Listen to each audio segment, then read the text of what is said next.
My name is Roderick Sykes, and here doing the week 3 discussion about Unilever and Dunkin' Donuts. The first question about Unilever talks about whether Unilever is providing value to its Indian customers and in what ways. Um, Me personally, I would say that they are giving value to those Indian customers. It's already difficult enough to try to appeal to a smaller market, especially in a different country. So, being able to target that market or target that audience and figuring out what they want and doing that effectively is already hard enough.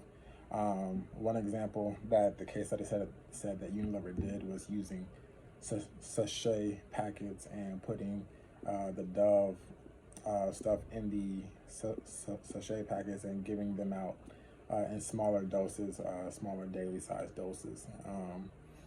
And I think that was really effective.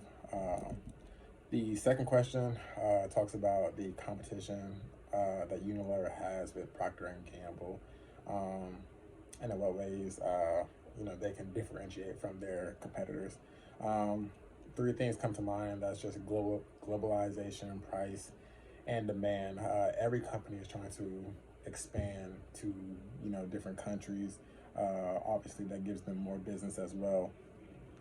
Price, just because price is one of the main things that businesses compete about, and demand. You got to figure out what each country or what each market or audience wants.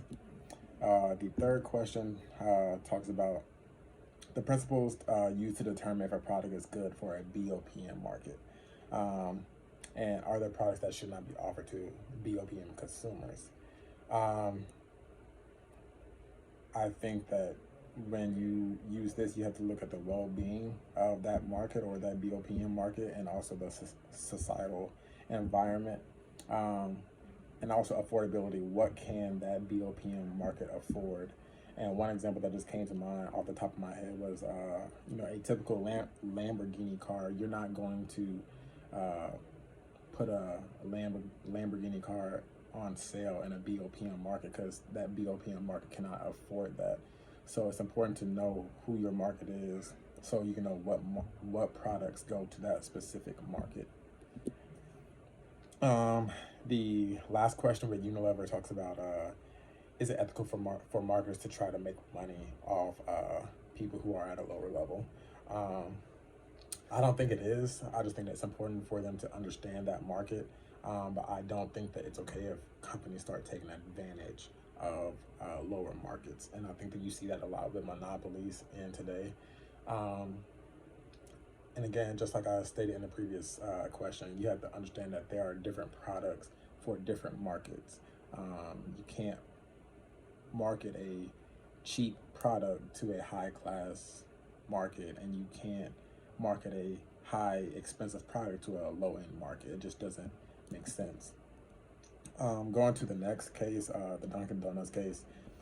First question is: Dunkin' Donuts make a strategic decision switching from donuts to coffee, and what are those risks? You definitely have a performance risk. You don't know if sales are going to be good. You don't know if you're just going to be able to keep your head above water. Also, there's a supply risk providing that coffee, especially when you already have a monster as in Starbucks already, whose foundation has already been set. But honestly, just any business risk is already going to be a gamble already, because you just never know what's going to happen. The next question with Dunkin' Donuts is: what are the key differences between the marketing strategy of Dunkin' Donuts and its chief competitor, Starbucks? Um, just doing research, Starbucks gets more interactions than Dunkin' Donuts does, but the thing that Dunkin' Donuts focuses on is the quality of those interactions. So I refer to it as quality over quantity. So yes, Starbucks gets the most interactions, but do those interactions, does each interaction have the same satisfaction as each interaction that Dunkin' Donuts has? Dunkin' Donuts is also cheaper. I will say that from experience. I go to both. I prefer Dunkin' Donuts, but Dunkin' Donuts is cheaper, and they also have a more diverse menu. Um, whereas Starbucks is mostly just drinks. Dunkin', you have drinks, snacks, foods, and different types of things like that. The last question with Dunkin' Donuts talks about the loyalty programs between the two, and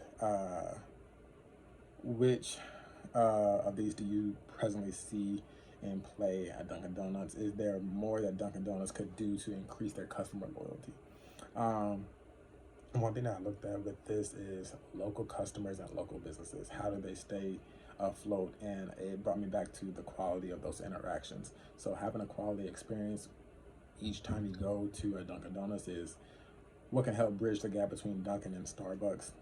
Also, you have your business applications, just like they talked about with the loyalty programs, DD Perks, and the Starbucks app.